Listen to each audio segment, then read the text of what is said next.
Welcome to the fourth and final in a series of short guidance videos on using the Carbon Footprint and Project Register tool. The tool has been developed by the Sustainable Scotland Network team at Keep Scotland Beautiful, Resource Efficient Scotland and partners to support the public sector to implement effective carbon management processes. The tool will help you in calculating your annual and future carbon footprint, as well as collating and managing your very own project register. It is hoped that in using this tool correctly, public bodies will find it easier to complete Section 3 of the Public Bodies Climate Change Duties Reporting Form. This video will focus solely on renewable emission sources and renewable projects. The CFPR tool deals with renewable installations in a unique way, and therefore this tutorial will break down the necessary steps involved to include these within your carbon footprint and/or project register. If you have sources of renewable energy, you should enter them into the second table within the Current and Future CFs tab shown here. This should be done in very much the same way as described in video 2 of this series, with a couple of small exceptions that I will detail within this video. Firstly, I will talk you through an already entered biomass boiler emission source to show you how it works, and secondly, I will go through the step-by-step approach of adding in an emission source from a solar panel installation. For a biomass boiler, we have used column B to give it a basic but important reference ID, in this case biomass 1. We are saying that this is contained in building 4, and we also know that the type of renewable source is obviously going to be biomass. There are obviously other selections that you can choose from, and these refer to the Public Bodies Duties Reporting Form. However, obviously in this case we are selecting biomass. The tool then automatically selects the type of emission source, which for all renewables is stationary. Next, you must define the fuel source. Again, in our case this is self-explanatory, and we have the option of either biomass from wood chips or biomass from wood pellets. For our example, we are going to use wood chips. We then set the scope to scope 1, as we have purchased these wood chips and therefore they are scope 1 emission. The next stage is slightly different to the way the tool deals with non-renewable sources. With non-renewable sources, we are only really interested in the amount of energy consumed by each source. However, with renewables, we must also consider the amount generated, i.e. the input, the amount consumed, i.e. the output, and possibly even the amount exported.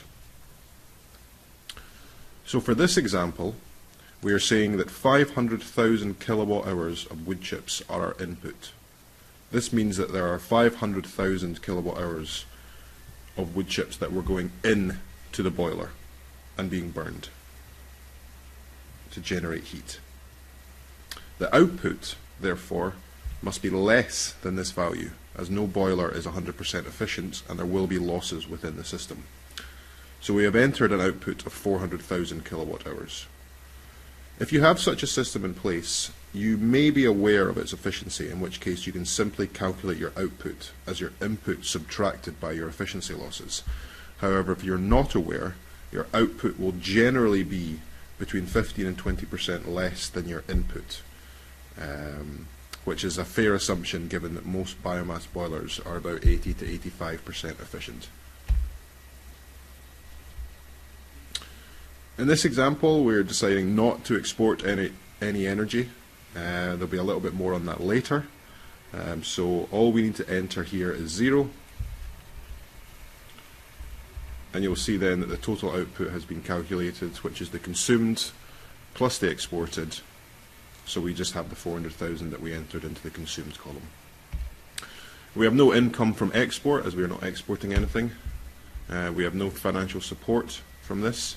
However, you could opt to choose financial support from feed-in tariffs or from the renewable heat incentive, and in which case you might also have income from that financial support, which you can enter into column N. But in this example, we're just going to select any and have no income from financial support or income from export. And that's it. Don't forget also to tell the tool about any future changes you expect to see for this emission source. This works in exactly the same way as the non-renewable section, so do take a look at video 2 for information on that if you haven't done so. In any case, we are assuming that there will be no future changes, so we've set all 3 columns here to NA, which just means a flat projection over time. And as you can see, there's a very small carbon footprint associated with this emission source of 7 tonnes of CO2 at a cost of £18,300. I'm now going to show you how you would enter in an emission source from solar panels. This works in very much the same way as the previous example of biomass boilers.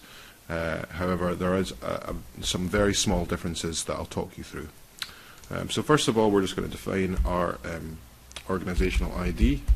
Just give something that makes sense to you and your colleagues. And in this example, I'm just going to put in solar PV1.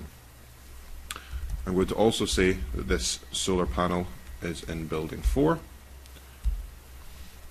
And in this case, we select the type of renewable technology, and we can select the solar PV option. The type of source will automatically be selected as stationary, which we know to be true. Now for emission type, what we're actually looking for is not anything to do with solar PV or anything like that, but essentially what we're generating is renewable electricity. Now there's actually only one selection here for renewable electricity, and it says no input, and that is obviously correct, because for most renewable sources there will be no input, the exception being biomass boilers, where you're putting in wood chips and wood pellets into the boiler itself. But obviously for things like solar panels, for hydro pumps, for anything like that, there will be no input, as the input is simply just the sun's rays. So we select renewable electricity, no input. The scope is actually scope 2. Now, despite this being an electricity source, whereas in previous videos we've talked about having to select scope 2 and 3, for renewables we simply select scope 2 because there is no losses within this installation. It's being plugged in off grid, so there'll be no grid losses. So the scope is simply scope 2. Fuel input's an easy one. If you look here in column F, renewable electricity, no input. So this is simply 0.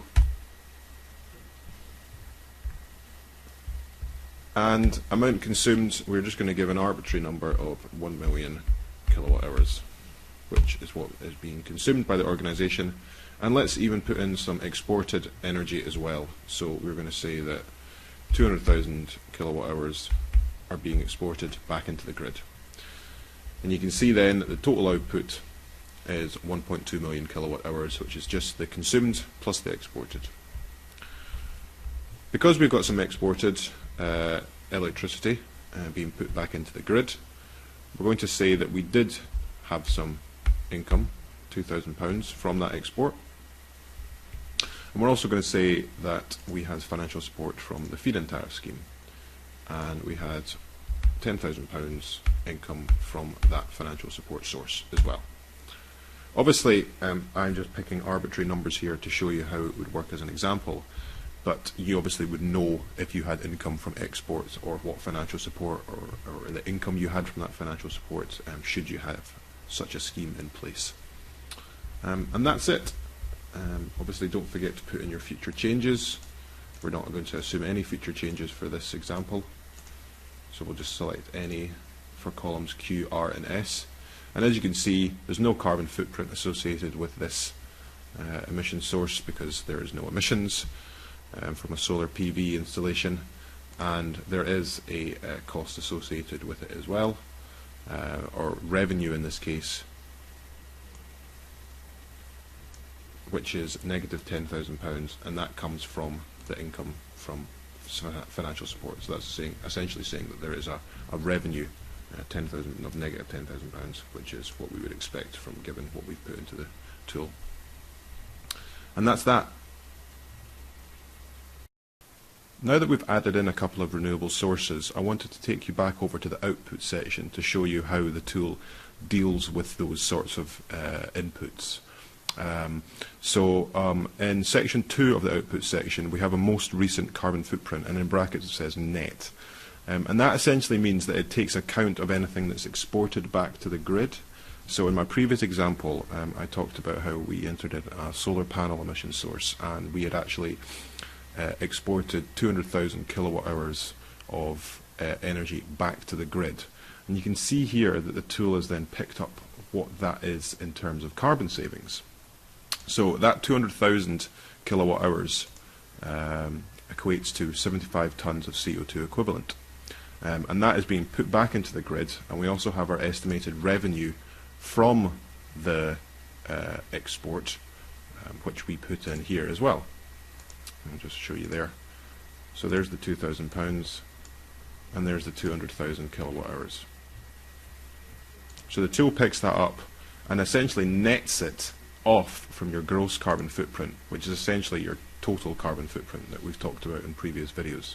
And you can see here the net carbon footprint is simply the gross minus these figures here. So that's just another way that the tool does take account of anything that is being exported back to the grid when it comes to renewable electricity and renewable heat. And just like before, if you do want to add rows to the renewable table, it works very much the same way as all the other tables.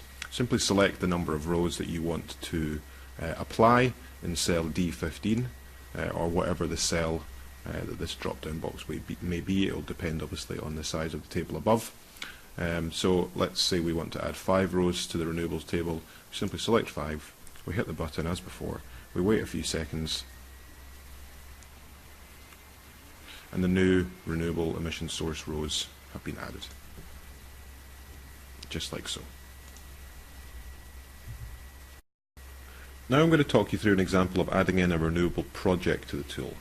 I would recommend that you go back and listen to the video 3 in this series of how the tool deals with projects. And also earlier in this video we talk about how the tool deals with renewable emission sources. So both of those two parts are very much linked to the way that the tool deals with renewable projects, and I would recommend that you check out those two aspects before coming to this point. And I'm just going to talk you through a very basic example of adding in a solar PV project into the tool. So as before, we've got some very basic information that the tool needs. Or the tool should need, sorry, I should say. It's not mandatory information, but it is something that we recommend that people put in to build up a complete project register that makes sense to not just yourself. So we're just going to go with a really basic project ID code for this one, and we're just going to call it Project 1. Obviously we'd hope you would go into a lot more detail, but for the purposes of this example, this will suffice. Again, project description, we're just going with a very basic solar PV, but we would hope that you would maybe go into a little bit more detail than that about what your project is. And we're simply going to say, for our example, this is in building 2. Next up, we have some information on the capital spend year and the commissioning year. We've set both to 2017/18, which means if you've listened to video 3, you will know that the tool will then essentially take that information and say that the first full year of CO2 savings will be the year after the commissioning year, in which case that is 2018/19. We're then going to enter in the capital cost, so essentially how much it is costing for this project to get off the ground. So we're just going to say 160,000, a fairly arbitrary figure in this case. And we're also going to say there's an additional annual operational saving of £1,500 because of these solar panels being installed. The tool then asks for some information on the owner, the implementer, the department or team that this project has been undertaken by. So we've just put in some information in here. You don't have to, but it is recommended. So you do have a complete project register. And then column M is an important one. Obviously, as you can see, it's coloured brown, which we know means that it's an essential column to complete. So we have our options of project status, and we're just going to say that the funding has been approved. So it's not for certain, so we put in an estimate of confidence of 2, or a medium confidence that this will get going. So we're fairly sure the funding has been approved, but we're not entirely positive that it is going to be installed and undertaken. We are saying that this is subject to the CRC scheme. Obviously you would know whether or not that was the case if this was your project, but we're simply just going to say yes here. And we know that the type of renewable technology is solar PV. That's self-explanatory. And if you listened to earlier in this video about adding in emission sources from renewable installations, you'll know that for a solar PV installation, the renewable electricity, no input is the emission type that you want to enter, as there is obviously no input from any form of renewable installation other than biomass and biogas. So that makes the fuel input column very easy. It's simply 0. And we're going to say that the amount consumed by these solar PV panels is 110,000 kilowatt hours. We're not going to assume there's any exported energy in this case. We're essentially going to say that all energy generated by the solar panels is being consumed by the organisation. So that means the total output is 110,000, which is simply the consumed plus the exported. Because we're not exporting any energy back to the grid, there's no income from export, and we're also not going to assume there's any financial support in this example, in which case there's no income from financial support. Now what we want to look at is the savings from the displaced fuels, and this is very similar to how the non-renewable projects section of the tool works. It's essentially saying what is being displaced. So obviously in this case we are displacing grid electricity to account for the fact that we are generating renewable electricity. So the type of emission saving source is stationary, the type of emission saving is going to be grid electricity, and the amount of savings in kilowatt hours is simply just going to be 110,000. So all of the electricity that is being generated by the solar panels is going to displace the 110,000 kilowatt hours of grid electricity. And we're saying that these savings are not already captured in the most recent carbon footprint, which is generally going to be the case, but do check out video 3 in this series for more information on this question that the tool asks. And that's it. You can then see that the tool calculates a simple payback of 11.7 years and a carbon cost effectiveness of £3,819 per tonnes of CO2 equivalent. What you can then take a look at and see is obviously in 2018-19 when the savings kick in, which is what we've told the tool earlier on is the case. You'll see that there are carbon savings and cost savings. So every year 42 tonnes of CO2 will be saved, as will almost £14,000.